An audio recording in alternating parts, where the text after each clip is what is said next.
Bonjour.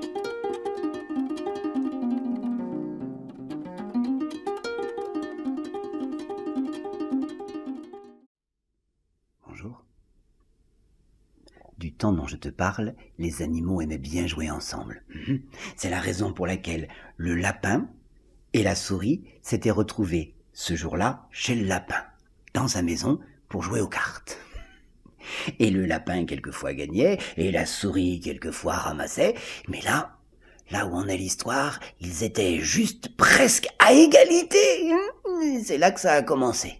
La maison, la case a tremblé, le toit a pas mis longtemps pour s'effondrer, les murs se sont couchés, et dans leurs mains, le lapin et la souris avaient le reste de la paille du toit. Le lapin s'est mis en colère, surtout quand il a vu, là devant lui, deux grosses fesses qui le regardaient avec un petit bout de queue. C'étaient les fesses d'un éléphant qui était en train de manger les baies du buisson que lui, amoureusement, cultivait chaque jour. En colère, il prend la souris avec lui et il se met devant l'éléphant. L'éléphant, tranquillement, voyant le lapin, arrête de marcher. Mais quand il voit ce lapin tout rouge de colère, avec ses oreilles qui pendent et ses pattes toutes disproportionnées, l'éléphant monte sa grosse patte d'éléphant, et une grosse patte d'éléphant, c'est une grosse patte d'éléphant. Hein. Et c'est à ce moment-là que le roi des animaux arrive. Qu'est-ce que t'allais faire, l'éléphant ? Qu'est-ce que tu faisais, l'éléphant ?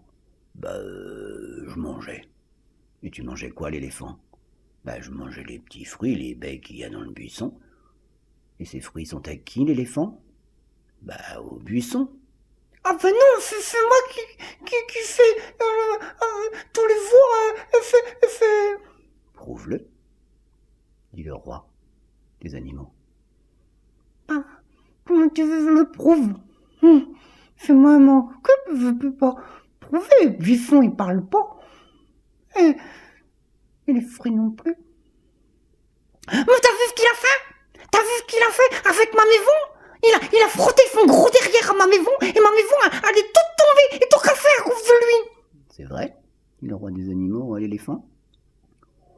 Oh, je vais peut-être un peu frotter mon derrière. Ah, tu veux frotter ? Ah, bah disons, ma maison était constante, hein. Bon, je vais peut-être frotter un peu fort. D'accord, dit le roi des animaux. Nous allons régler ça. Vous allez vous battre. Chacun, dans son camp, va réfléchir à la façon de tuer l'autre. Et celui qui gagnera, ce sera celui qui restera vivant. D'accord, dit l'éléphant, en levant sa grosse patte. Ah non, attends, dit le roi des animaux. On va tirer au sort. Et le roi des animaux va chercher deux pailles qui semblent de la même longueur quand ils sont là dans ses griffes. Il fait d'abord tirer l'éléphant, puis tirer le lapin.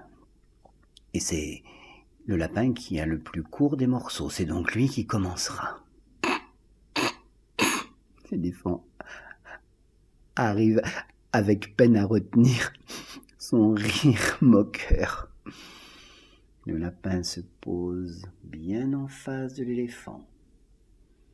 Discrètement, il met la main dans sa poche, demande à l'éléphant de s'approcher, et quand l'éléphant est tout près, le lapin glisse dans sa trompe la petite souris qui, à l'intérieur de sa trompe, le chatouille, et l'éléphant se débat et la trompe, fait un tour, deux tours dans un sens, trois tours dans l'autre. S'arrête, j'en peux plus, arrête. Il éternue, et la souris tombe par terre, et quand l'éléphant voit ce tout petit animal qui a réussi à lui faire si peur, l'éléphant part en courant. C'est la raison pour laquelle, depuis, quand un éléphant croise une souris, il serait même capable de monter au baobab. Et cric et crac, je mets mon histoire dans le sac, mais si toi t'en veux une, tu hésites.